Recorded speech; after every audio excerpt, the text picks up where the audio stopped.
esto es tanto para usuarios como para desarrolladores. Tú puedes usar GeoStreamer con algunas utilidades desde la línea de comando, y de hecho puedes hacer cierto scripting usando GeoStreamer desde la línea de comando, pero esto mismo se ofrece a nivel de desarrollo a través de del API que yo les mencionaba. Así que lo que hace el usuario finalmente de GeoStreamer como tecnología es eso. El usuario solamente se encarga de conectar estas unidades funcionales de la forma que a él le parezca. Así que eso, bueno, eso es una suerte de grafo, él los arma. Entonces él dice, bueno, yo voy a hacer un software de playback de DVD. Así que se encarga de, si es que no está escrita, escribe un source para leer desde el DVD. Seguramente va a tener que hacer ahí decodificación, autorización de llaves para poder usar, porque ustedes saben que el formato de DVD es un formato constrained, limitado, o sea, restringido. Después dirá, bueno, de cada uno de los files sacaré con un demuxer especializado, que de todas maneras ya existen en GeoStreamer, sacaré 2 streams, si es que los encuentro, un stream de audio y un stream de video. De encontrar un audio de un tipo, lo paso a través del parser 1, después del decoder 1 al output 1, y de otro caso me voy por otro camino y los dos siguen en paralelo. Así que yo no sé si entiende la idea, pero esto es lo que teníamos antes, una serie de elementos bien monolíticos, o sea, un código bien monolítico, que contempla todos estos casos especiales a través de líneas del mismo código, y después tenemos lo que ofrece GeoStreamer, que es básicamente una serie de elementos que tienen una funcionalidad predeterminada y que tú los puedes conectar como se te dé la gana. Quizás debía haber hecho un mono más espectacular, porque en ese momento yo estaba esperando que dijeran, no, qué buena, pero claro, no, el mono es medio fome, pero... Entonces, bueno, algunas características que diferencian a GeoStreamer de otras plataformas, bueno, soporta diferentes casos de uso. Y una cosa que estaba a partir del diseño, porque GeoStreamer fue de alguna manera gestado en una comunidad que estaba ligada a las corporaciones. O sea, siempre se pretendió como una solución vendible en algún momento, lo que no necesariamente es malo desde el punto de vista del código fuente abierto ni el free software. Pero ellos estaban pensando en que, claro, ya era una realidad en ese momento que había un montón de códecs propietarios. Bueno, me imagino que estaba QuickTime y otras cosas que no podías así llegar y soportar o sea, que llegar y escribir soporte para él. Entonces, ellos diseñan este sistema con en mente la posibilidad de incorporar elementos que son cerrados, códex binarios y otras cosas. Así que ya que entienden el problema que GeoStreamer pretendía solucionar, ya que, bueno, yo espero que lo entiendan, si no hay preguntas después ahí me las pueden preguntar, ya que les he mostrado un poquito cómo fue diseñada esta solución, llega el momento de echar una miradita a GeoStreamer por encima. Así que vamos a revisar de nuevo el monito que estábamos viendo recién, cuál es la forma en que hace GeoStreamer estas cosas. Y vamos a descansar en los elementos constituyentes a los que recién me estaba refiriendo. Eso se llaman elementos, tal cual. En GeoStreamer ellos son referidos como elementos. Cada uno de esos cuadros dobles que uno ve ahí constituye un elemento particular en GeoStreamer. Estos elementos no son necesariamente un plugin entero, un plugin de hecho puede ofrecer más de un elemento, pero a nivel funcional son autocontenidos. O sea, toda la funcionalidad que ellos ofrecen está implementada en el mismo elemento. Ellos solamente descansan en una API genérica y la forma de conectarse entre sí es la que está controlada por GeoStreamer. Así que cada uno de esos es un elemento distinto en GeoStreamer. Así que bueno, como les decía recién, son unidades funcionales básicas. Hay algunos ejemplos ahí que ustedes seguramente si revisan el código de GeoStreamer los van a ver. Ahí supongamos syncs para comunicarse con la tarjeta de sonido a través de ALSA. Habrá un file SRC, como les dije recién, un source reader, algo que sea capaz de leer de un source. Y habrá uno que se dedique solamente a leer desde archivos. Estará un decodificador de MP3. Todos estos son elementos que tienen su posición en el grafo arbitrario que tú armas cuando usas GeoStreamer para proveer la funcionalidad que necesitas. Así que, ¿qué puedo contar de los elementos? Bueno, son la unidad funcional básica y lo que me falta decir que a través de estos elementos, una vez que tú construyes el gráfico, viajan estos buffers. Y la idea de buffer en GeoStreamer es que es una suerte de container para el dato al que se le asocia no solamente el dato mismo, sino que algo de metadata, o sea, descripciones y sobre todo caps, que es lo que se maneja en GeoStreamer. Sobre caps vamos a hablar ahora, así que lo voy a pasar por ahora.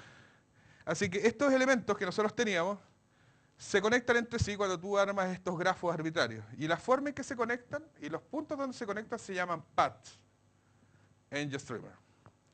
Así como digo, los paths son las conexiones entre los elementos de un pipeline.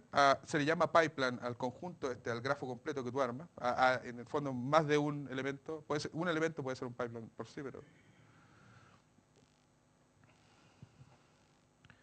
Y estos paths están clasificados, depende de cuál sea su función. Entonces tenemos source path, que finalmente su función es proporcionar datos. Tenemos sync path, que son consumidores de datos. Cuando delante les cité ahí, aquí hay unos ejemplos. Entonces tenemos ahí, source path, sync path. Ya. Dependiendo del uso que se le dé o de qué tipo de path tenga un elemento, se le puede llamar de una forma en JStreamer. Entonces tenemos source elements que finalmente sirven solamente paths que producen datos, y sync elements son paths que solamente consumen datos. Dos ejemplos claros de esta funcionalidad son file_src, que lo que hace es, al principio del pipeline, leer un archivo y lo único que hace es proveer de datos al resto del pipeline. Y tenemos sync elements como also sync, que lo único que hace es recibir datos para mandarlos a través de la tarjeta de sonido. Pero una vez ya los mandan, no tienes ningún control sobre eso, eso ya pasa a otro layer del sistema. Hay algunos que tienen tanto sync path como SRC path, o sea, tanto paths que consumen como paths que entregan datos. Son como los filtros, decodificadores, analizadores, hay varios ejemplos, pero el demuxer no es un buen ejemplo porque es dinámico. El decodificador va a leer por una puerta y por la otra va a entregar datos. Va a leer los datos codificados y por la otra va a enviar datos decodificados. Y ese es un ejemplo claro ahí de un, eh, de un elemento mixto. Ahí tenemos demaxers que pertenecen a una categoría similar, pero lo que tienen sí es que a veces tienen paths que se llaman sometime paths. O sea, el demaxer lo que hace es lee el stream completo, como yo les mostré en el ejemplo del comienzo, y dependiendo de cuántos encuentra, él crea algunos paths para que otros elementos se conecten, entonces se llaman sometime paths, porque finalmente no se sabe, no son paths fijos, sino que se crean solamente ante la disponibilidad de datos que puedan ser comunicados a través de eso. Y hay otros que usan algo que es un poquito más complejo, que son dynamic o requesting paths, que son finalmente yo le pido a un elemento que me entregue un stream de video, un stream de audio, y eso yo como elemento de downstream se lo estoy pidiendo, así que se llaman request paths. A través de estos elementos del pipeline que tú armas, viajan los buffers, y estos buffers tienen capacidades, como capabilities es la palabra en inglés, pero capacidades seguramente no es la mejor traducción en este contexto. Pero por ponerles un ejemplo, pueden decir yo soy un frame de 640 por 480. Y esa es una capability esos son datos, metadata que está alojada en este buffer. Entonces, ¿qué es lo importante? Es que cuando el buffer viaja a través de estas conexiones entre elementos, porque el buffer es como la memoria que va viajando, no es memoria, sino que son los datos, eh, cada vez que chocan una conexión entre elementos, tiene que ser revisado si es que realmente el elemento, el path al que tú estás llegando, permite la entrada del tipo de datos que tú representas. Y si no, bueno, habrá que introducir filtros entre medio para hacer una conversión. Y por último me refiero al pipeline, que es el conjunto completo de elementos que proveen de una funcionalidad ya más avanzada. Así que bueno, yo ya me referí, ya dije que esto permite flow graphs arbitrarios y entre otras cosas, él describe la forma en que estos elementos se van a ser conectados entre sí para proveer la funcionalidad. Me iba a hacer referencias sobre los estados y cómo se transan, pero realmente yo dudo que haya tiempo para eso y va a ser bastante aburrido, así que yo me voy a saltar esa parte y vamos a llegar a unos ejemplos. Y aquí lo que yo quiero mostrarles es cómo tú puedes usar JStreamer desde la línea de comandos y beneficiarte de esta forma de plugin, de esta suerte de estructura en la cual tú creas un pipeline y vas insertando elementos de manera que a medida que tú los necesitas. Así que, bueno, originalmente yo iba a presentar la charla en mi laptop, pero ustedes necesitaban presentarla en el suyo. Así que tenemos tiempo todavía, ¿no es cierto? Voy a ver si puedo mostrárselas acá. Yo sé que el tema este resulta bastante complejo, por mucho que yo trate de simplificarlo. Así que en cualquier momento me pueden interrumpir y consultar si es que les resulta necesario. Si hay regalos al final, claramente van a ser para lo que pregunten, no hay regalos para el resto. ¿Ah? Si tienes que preguntar algo más, que me puedes dar un regalo, ya no sé el requisito. No tengo vaso con agua.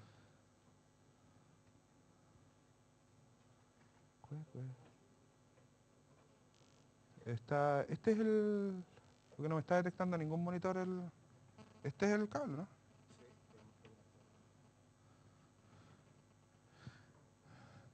Ya, mira, no quiero aburrirlo, así que lamentablemente yo tenía unos ejemplos.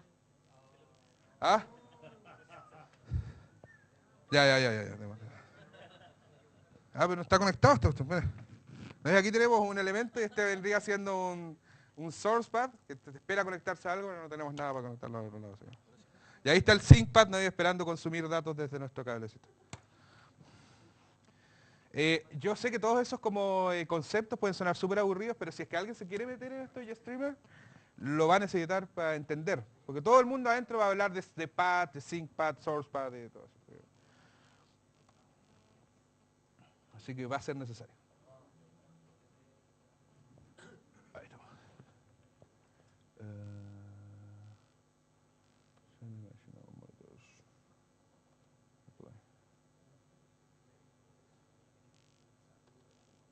¿Se ve bien o no? Ya, bueno, estas ventanitas tienen arriba unos títulos. Fue para guiarme a mí nomás, así que no los pesquen mucho. No, yo voy a decir al final de qué se trata eso.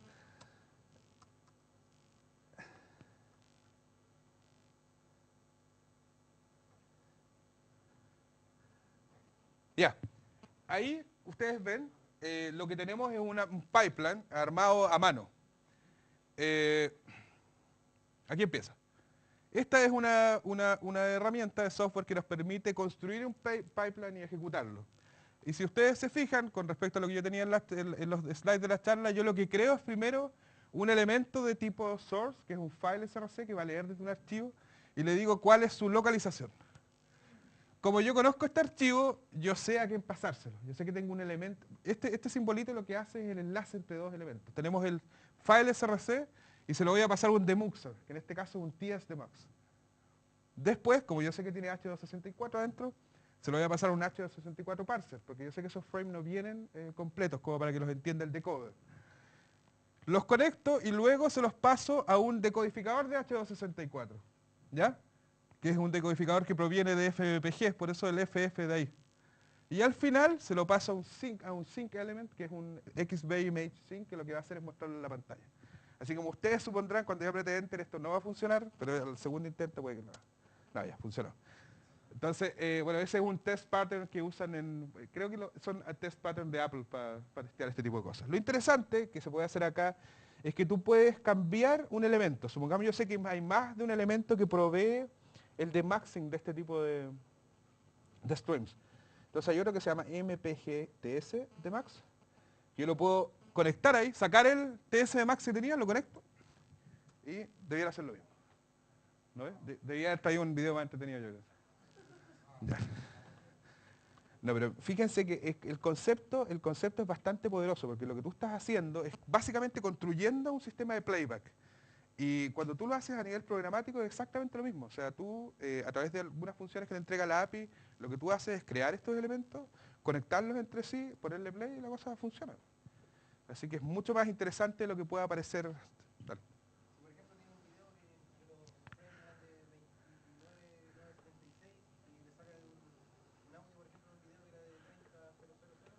¿Ya? Bueno, finalmente tú vas a tener que decidir quién es el que en tu playing time va a tener que estar basado en uno u otro stream. Sí, tú puedes hacer ese tipo de conversiones. Puedes hacer sample rate conversion en el audio, o puedes hacer frame rate conversion en el video. ¿No? ¿Ya? Ajá.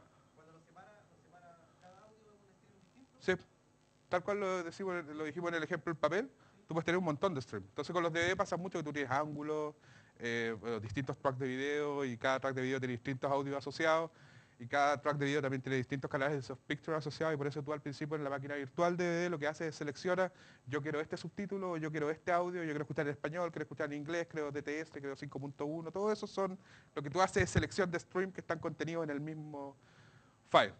Ahora, volviendo a la presentación, tenemos que volver, ¿no es cierto?, para poder hacer